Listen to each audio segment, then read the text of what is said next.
Por favor, nos ajude deixando seu gostei no vídeo.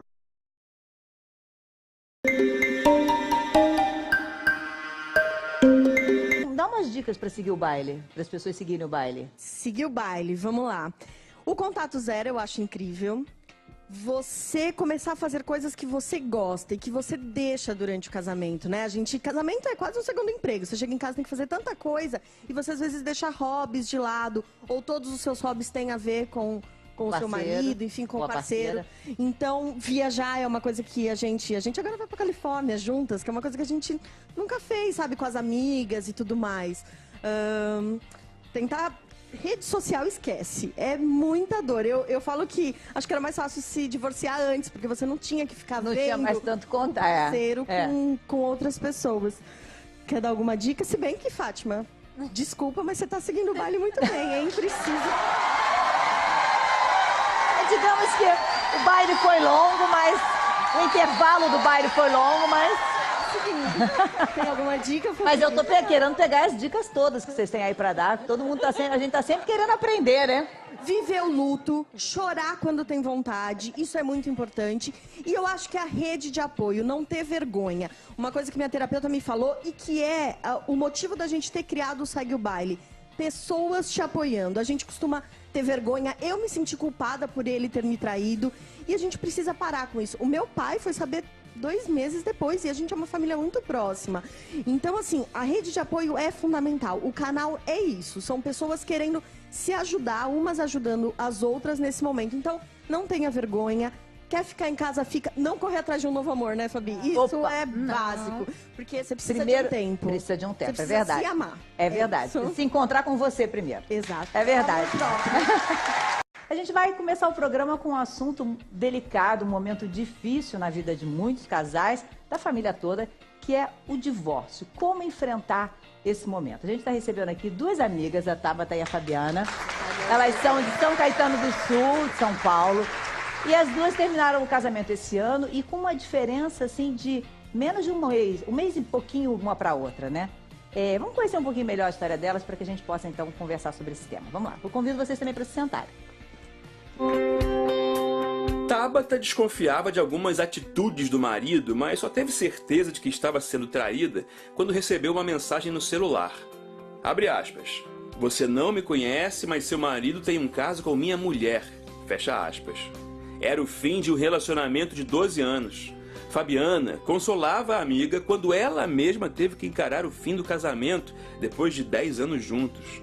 Foi nesse momento de mudanças e tristeza que Tabata e Fabiana se uniram em um projeto juntas. Com a ajuda de uma terceira amiga, tiveram a ideia de criar um canal de vídeos que pudesse ajudar outras mulheres recém-separadas a seguir o baile.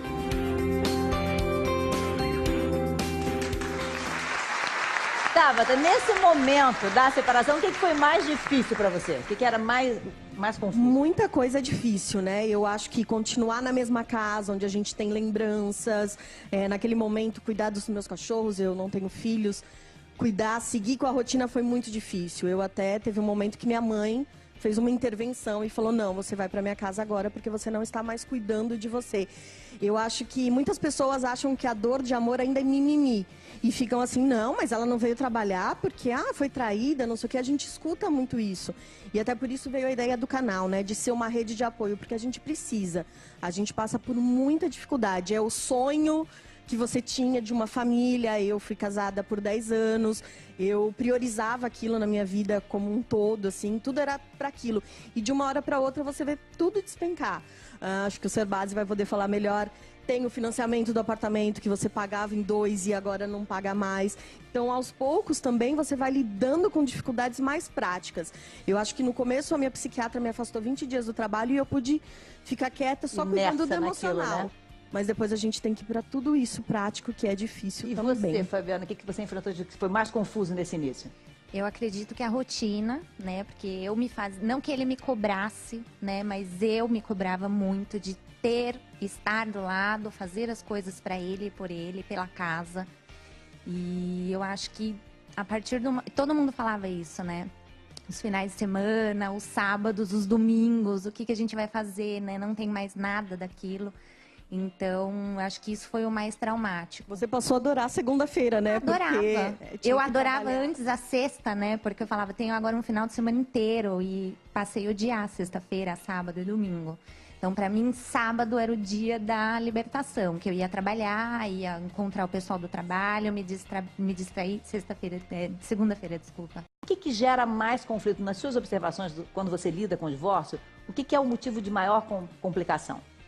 Olha, as questões quando sempre tem que envolve uma traição ou quando tem mágoa, muita mágoa envolvida, é sempre muito difícil da gente conseguir organizar as questões objetivas, né? E as questões financeiras também trazem um impacto muito grande na hora de combinar o divórcio. As pessoas, como você disse muito bem, precisam de redefinir padrões, às vezes, aquela mesma receita agora tem que dar conta de duas estruturas. Então, são desafios que as famílias enfrentam na hora do redesenho familiar. A gente está conversando, o Sebas disse que quase sempre o dinheiro é o que é o motivo do conflito maior. Sempre tem alguma motivação econômica, porque pode, desde a traição, né, que a gente pode considerar que não é uma questão financeira, normalmente ela começa no desinteresse que há dentro do lar, porque tudo é muito limitado, tudo não pode, nós temos um orçamento muito encaixadinho e fora do lar você tem uma liberdade que está sendo tolhida, né? Então a gente pode até explicar que a traição começa numa falta de cuidado que existia no relacionamento antes do casamento. O namoro é conquista, né? É o jantar fora, é o presentear, é o se vestir bem e de repente as contas começam a ficar pesadas e você já não tem mais o namoro num relacionamento, ele vai surgir fora do relacionamento. Mas situações como a família dele ou dela não me entende, normalmente diferença econômica, ou não estou me sentindo feliz, não estou me sentindo realizado ou realizada, é porque pela limitação do orçamento só se coloca em prática o projeto de um, as vontades de um e não do outro. Então, na verdade, é uma falta de conversa sobre o que fazer com os recursos que nós temos. Recurso tempo, recurso dinheiro, recurso estrutura, né? Se eu tenho uma casa que inviabiliza viajar, essa casa deveria receber pessoas, mas eu não gosto de receber pessoas, então faltou combinar melhor o jogo de todos os interessados, que num relacionamento a dois são três interessados. São interesses de um, interesses do outro, interesses de casal, né? Nós construímos o quê? O nosso futuro, nossos filhos, nossa aposentadoria. Mas eu gosto de dançar, você gosta de viajar, eu gosto de amigos, você gosta de família, eu gosto de descanso, você gosta de agitação. Não é que diferenças não coexistem, elas devem coexistir. Duas pessoas diferentes tornam um relacionamento mais interessante, mas quando só a vontade de um prevalece, o outro começa a se sentir esvaziado e aí ou ele vai procurar algo fora do relacionamento ou ele vai se sentir infeliz no relacionamento que ele tem. Marco, os seus pais se separaram, você era já adolescente? Sim, eu tinha 12 anos. Já começando a adolescência. Como é que foi? Teve uma parte de conflito no início, de dificuldade, ou foi uma coisa mais harmoniosa? Teve um conflito, a gente percebia já umas brigas entre os nossos pais. Foi muito difícil pra gente, porque meu irmão tinha 15 anos, eu tinha 12 e minha irmã com 9 anos. E a gente sentiu mesmo assim, né, a saída do meu pai de casa. Mas eu acho que a gente não tem que também julgar nem querer a perfeição dos nossos pais. Eles são pessoas igual a gente e acho que eles estavam infelizes. Eu acho que a felicidade é o principal. Se você está infeliz no lugar que você está, num relacionamento, acho que tem que buscar a sua felicidade. E acho que aconteceu isso com os meus pais. Meu pai estava em busca de alguma coisa a mais, assim, por isso que ele saiu. Mas é ruim mesmo, né? Em casa a gente fica sem aquela referência, a gente tem que saber bem, os pais têm que saber muito bem se separar, mas não se ausentar. Eu acho que esse é o principal. Oi, Olivia. Esse é o maior desafio no momento de uma separação, de um divórcio, é separar as questões objetivas das questões subjetivas, do emocional. Né? E também a questão que caracteriza um divórcio é dissolver o vínculo matrimonial, o vínculo do casamento e preservar o vínculo parental, que aquelas pessoas continuam sendo pais. Né? Então você dissolve um vínculo e preserva e fortalece esse outro vínculo que é perene, que é para sempre. Né? O vínculo de pai e mãe, esse não existe ex-pai nem ex-mãe. Então acho que esse é o maior desafio no momento de combinar um divórcio. Como é que a gente endereça as questões corretamente. Né? O Poder Judiciário não é o lugar para se discutir a emoção, a mágoa, a dor. Isso é para ser vivido em outro ambiente. As questões objetivas merecem um tratamento objetivo. Esse eu acho que é o maior desafio. Jennifer tem os pais casados até hoje. Sim. E de alguma maneira você observa isso neles? Você transfere alguma coisa para a sua própria relação? Porque você já mora com seu namorado? Com certeza. Eu aprendi algumas coisas com eles. Então, por exemplo, eu tenho um combinado com o Jean que a gente nunca dorme, tipo, pensou alguma coisa, por mais que seja viagem, divide com o outro, porque a gente vai guardando coisas, de repente explode, é o que eu falo, a gente tá junto, então o amor é para aquele que tá ali, o estresse é para aquele que tá ali, então a gente sempre procura ter esse diálogo. E quanto a essa coisa de divórcio, eu tenho muitos amigos que têm pais divorciados e eu percebo muito que a dificuldade do divórcio é você não colocar seus filhos contra uma das partes, né? Porque é isso, tem toda uma coisa emocional e é difícil você conseguir separar essa parte emocional e tratar só como um parente num momento tão delicado como esse, A né? verdade é que não é porque foi um mau marido ou uma esposa ruim que vai ser um exatamente. pai mau ou uma mãe ruim. Né? Aham. Tem que separar as coisas. A Michelle está aqui com a gente, ela viveu 20 anos, Bom né, dia. casada, bom Sim, dia. 20 anos de relacionamento. 3 filhos. 3 filhos, João Pedro, Davi e Andriele. Só que depois de muito desgaste do relacionamento, eu não estava feliz mais, eu não amava mais, eu tive a coragem de pedir o divórcio. Mesmo sendo totalmente dependente financeira dele, eu não trabalhava, nunca trabalhei na vida, ele que sempre pagou tudo, ele sempre que assumiu tudo. Mas eu vivo em busca da minha felicidade, entendeu? E até da felicidade dele. E aí eu tomei coragem e pedi a separação. E aí ele reagiu bem em relação a manter, Não. continuar mantendo a casa, Não, por no exemplo? primeiro momento ele foi super político. Falou, não, eu vou pagar tudo, vou pegar as crianças, vai continuar tudo igual. Mas no segundo dia já mudou tudo. Ele já começou a oscilar e não falou que não ia pagar mais, não ia pegar mais as crianças. Só que, graças a Deus, como eu muito bem resolvida, não tinha problema nenhum de sentimento com ele. Eu pelos meus filhos, porque a gente, quando tem filho, a gente, primeiramente, são os nossos filhos, né? Eu consegui entrar num acordo com ele, graças a Deus, hoje em dia a gente já vive bem, ele arca com todas as responsabilidades financeiras dele. E cada um vive a sua vida, entendeu? Ele já vive a vida dele, eu vivo a minha. Estou muito feliz, graças a Deus. Então, quer dizer, na verdade, no primeiro momento houve esse conflito, né? Com certeza, houve um conflito muito grande. Vocês precisaram de uma ajuda da justiça? Chegaram aos tribunais ou vocês resolveram entre Na verdade, vocês? eu cheguei a procurar uma advogada e ela que me direcionou a tentar um acordo verbal com ele. Para não chegar a esse negócio de oficial de justiça, de se desgaste até pelas crianças mesmo. E eu conversei com ele, graças a Deus a gente entrou nesse acordo. E ele faz a parte dele, graças a Deus eu faço a minha e agora tá tudo bem. A gente tem um contato muito pouco e tá tudo ótimo, graças a Deus. Estou super feliz com uma pessoa nova que eu amo e ele também tá, e graças a Deus, tá tudo ótimo. Todo mundo acertou a vida. Graças a Deus. Ô, Tabata, vocês conseguiram resolver as questões do divórcio assim, sozinhas? Vocês e os ex-parceiros? Não, eu, na verdade, como eu não queria falar com ele, eu coloquei um advogado no meio, ele não queria a princípio, mas foi tudo muito tranquilo. A gente vivia, até é engraçado, hoje em dia as pessoas vivem um casamento diferente, eu falo que eu vivia aquele antigo de conta conjunta, tudo muito junto, e a gente tinha esse acordo de que era meio a meio. Então também quando a gente terminou, separou tudo certinho e o advogado só foi mesmo para fazer alguma das pontes e eu não tive grandes problemas com isso. Mas eu quis colocar assim um advogado porque eu não queria o contato com ele. Eu acho que o fato de não ter filhos, né, permite que ela não tenha contato com ele. Mas quando você tem filhos, ou ele ou ela, não tem como você... Eu imagino que seja a parte mais difícil. A Melinha, quando se separou, tinha filhos.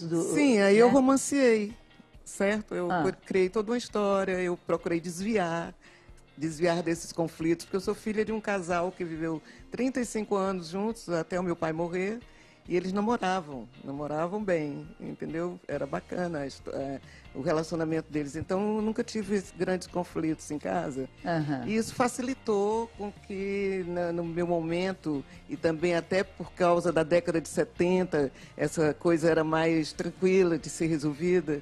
E o meu primeiro marido não teve filhos, que era um arquiteto recém-formado, a gente viveu 5 anos, né?